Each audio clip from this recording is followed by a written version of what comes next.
On a serene Sunday evening, when the world seemed to hush, cloaking everything in a deceptive tranquility, the noise of the previous week faded into a gentle pause. Yet in that quiet, the realities I'd long evaded emerged sharply, undeniable and clear. The stillness peeled away my guards, leaving the burden of unvoiced remorse too heavy to shoulder. I hadn't planned to dismantle my marriage that night.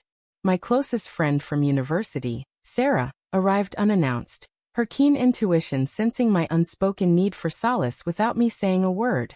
We sank into the comforting familiarity of the living room couch, where a single lamp's soft glow cast delicate shadows across the walls. A partially consumed bottle of Merlot sat on the coffee table, its contents slowly dissolving the walls around my emotions. As far as I knew, Michael was upstairs, likely rummaging through boxes in the attic, lost in one of his perpetual unfinished tasks.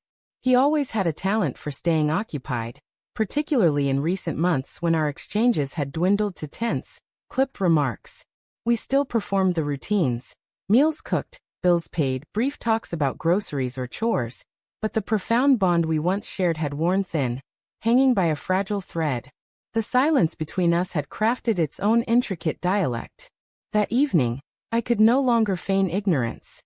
"I just don't know, Sarah," I whispered, massaging my forehead as if I could ease the persistent throb behind my eyes. "Some days, I regret ever marrying him."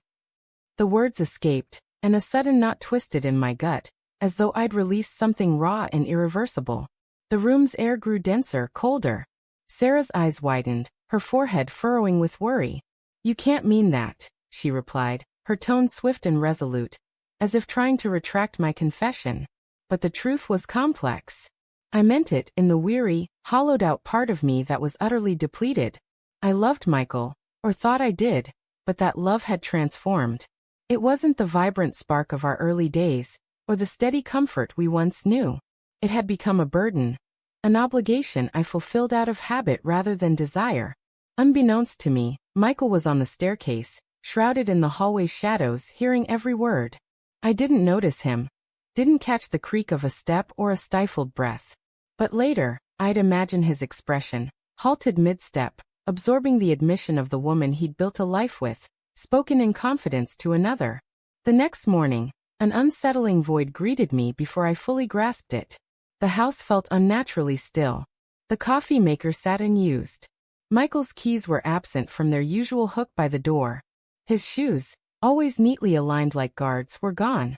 At first, I told myself he'd left early for work or perhaps dashed to the hardware store. But a growing dread took hold. He always kissed me goodbye, even on days we argued, especially then. By noon, my unease had spiraled into fear. I dialed his phone. It rang endlessly before switching to voicemail. I texted, but no response came. Sitting at the kitchen table, I stared at my laptop, willing some answer to appear. Then I saw it, an unread email, his name in the sender's field, the subject a single, chilling word: farewell. With trembling fingers, I opened it. "I overheard you last night. It wasn't intentional, but I did. You weren't loud, weren't angry. That was your truth, and it shattered me. I gave everything to us, kept showing up, and all this time, you've been silently resenting me. I won't stay where I'm merely tolerated. Don't look for me. The divorce papers are filed. I'm not angry. I just refuse to be someone's regret." Michael. I sat paralyzed, rereading his words, each one a piercing jab to my heart. His tone carried no malice, no desperation, just a calm, unwavering finality. I hurried to his workplace hoping to find him, but the receptionist said he'd quit that morning, cleared his desk, and left no hint of his destination. By afternoon, his phone was disconnected, his social media profiles deleted. It was as if Michael had deliberately erased himself from the life we'd built together. I contacted mutual friends, but no one had answers. His sister was evasive, saying only that Michael needed distance and wanted no contact.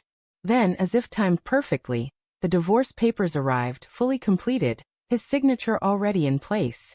I wasn't consulted. I was informed, my role reduced to a formality: sign here. I waited for anger or denial to rise, but all I felt was a crushing mix of guilt and grief. Not just for losing Michael, but for letting our love wither. I recalled how he used to look at me, as if I were his greatest prize.